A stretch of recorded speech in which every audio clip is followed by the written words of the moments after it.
নমস্কার বন্ধুরা, শুভ সকাল। আমার সকল বন্ধুদের জানাই স্বাগত। আশা করি আপনারা সকলেই ভালো আছেন, সুস্থ আছেন। আমার পরিবারের সকলেই ভালো আছে। আমি মোটামুটি একটু এখন আগের থেকে ভালো আছি। শরীরটা ভীষণই খারাপ ছিল, যার জন্য ব্লগ দিতে পারিনি। একদম চোখের তলায় কালি পড়ে গেছে।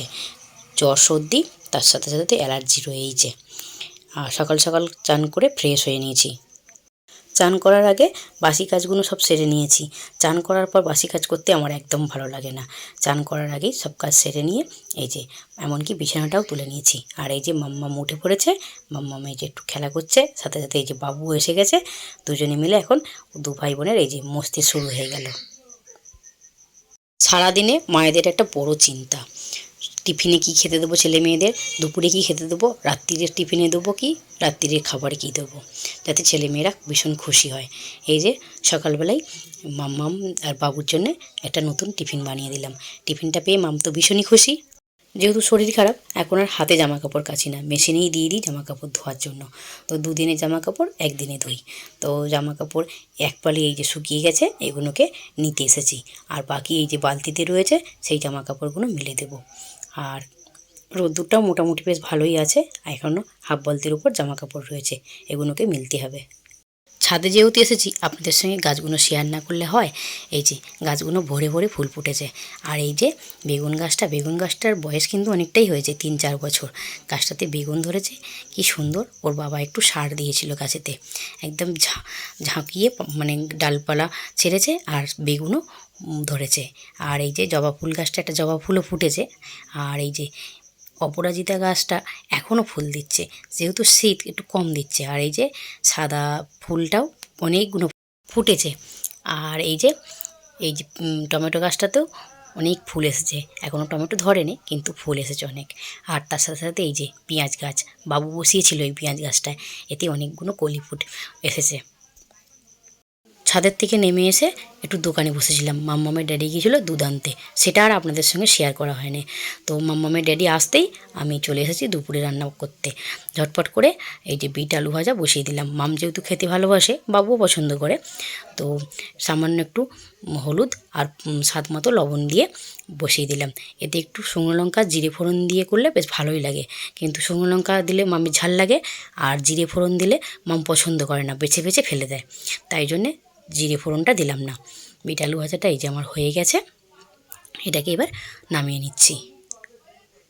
মামসোনাকে ডাক্তার 2টো করে কলা খেতে বলেছে, তাই জন্যে মানে সময় তো হয় না, আর রান্না করতেও লেট হয়ে যায়, তাই জন্যে মাম্মামকে কলা দিয়ে দিই। মাম্মাম বসে বসে কলাটা খেয়ে নেয়। বাবুকে দিয়েছি। আর এই যে মাম্মাম আঙুর রাখার জায়গা খুঁজে পায়নি। ওর ড্যাডিকে কদিন ধরেই বলছিল আমার জন্য আঙুর নিয়ে আসো, তো নিয়ে এসেছে, ওকে দিয়েছি। তো বাটি না নিয়ে বিছানায় রেখেছে। বসে বসে কলা খাক, আমি রান্নাটা করে নিই। শোল মাছটা নিয়ে এসেছিলো মাম্মামের ড্যাডি কালকে, তো ধুইয়ে বেছে আমি ফ্রিজে রেখে দিয়েছিলাম লবণ মাখিয়ে। আর এই যে এখন বরফ কেটে গেছে, ঝোলটা ফেলে দিয়ে হলুদ মাখিয়ে নেব। কড়া বসিয়ে দিয়েছি, এটাকে ভেজে নেব। আর এই শোল মাছ দেখলেই হয় বাজারে, মাম্মামের ড্যাডি তুলে নিয়ে আসে শোল মাছের ডালনা খাওয়ার জন্য। মাছগুলো ভাজা হয়ে গেছে, নামিয়ে নিয়েছি। নামিয়ে নিয়ে ওই কড়াতেই তেল দিয়ে দিয়েছি। তেল দিয়ে শুকনো লঙ্কা জিরে ফোড়ন দিয়েছি। আর কেটে রাখা আলুগুলোও তুলে দিলাম, লাল করে ভেজে নেব। আর এই শোল মাছের ডালনা বলো বা ঘ্যাট বলো, এটা আমার মা খুব সুন্দর বানায়। আর মায়ের হাতে যে কোনো রান্নাই অমৃতর সমান। আর এই যে আলুগুলো ভাজা হয়ে গেছে, আর পেঁয়াজটাকেও দিয়ে দিলাম। পেঁয়াজটাকে দিয়ে ভালো করে নেড়েচেড়ে লাল করে ভেজে নেব। পেঁয়াজটা ভাজা হয়ে গেছে, এবার আদা রসুন পেস্টটা তুলে দিয়েছি। আদা রসুন পেস্টটা দিয়ে ভালো করে নেড়েচেড়ে ভেজে নেব। আর এদিকে আমি কাঁচা লঙ্কা আর টমেটোমের একটা পেস্ট বানিয়ে রেখেছি। আর এদিকে গুঁড়ো মশলাগুলো দিয়ে দিয়েছি, লঙ্কা গুঁড়ো, হলুদ গুঁড়ো, জিরে গুঁড়ো, ধনে গুঁড়ো আর স্বাদ মতো লবণ দিয়ে একটু ভালো করে নেড়েচেড়ে ভেজে নেব। ভেজে নেওয়ার পর যে পেস্টটা বানিয়ে রেখেছিলাম টমেটো আর কাঁচা লঙ্কার, সেই পেস্টটাই দিয়ে দিচ্ছি। পেস্টটা দিয়ে ভালো করে নেড়েচেড়ে কষিয়ে নেব। যতক্ষণ না এ থেকে তেল ছাড়বে ততক্ষণ পর্যন্ত এটা কষিয়ে ভাজবো।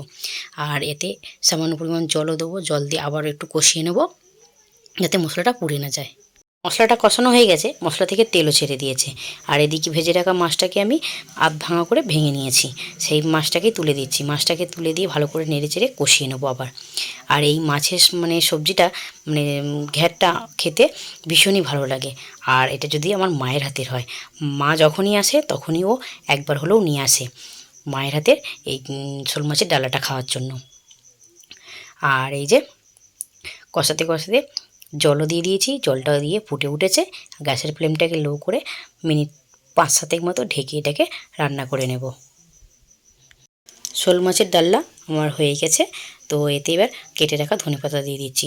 ধনেপাতাটা আজকে একটু অল্প করেই দিলাম, বাড়িতে নেই, যেটুকু ছিল সেটুকুই দিয়ে দিয়েছি। দিয়ে একটু নেড়ে চেড়ে নিয়ে গ্যাসের ফ্লেমটাকে লো করে 1 মিনিট মতো ঢেকে রেখে দেবো, তারপর নামিয়ে নেব। শরীরটা যেহেতু ভালো নয়, মুখে কিছু ভালো লাগছে না খেতে, তাই জন্য একটু কাসুন্দি দিয়ে বড়ার টক করে নিলাম। আর আজকের মতো ব্লগটা আমি এখানেই শেষ করছি। ভালো লাগলে লাইক কমেন্ট শেয়ার করার অনুরোধ রইল।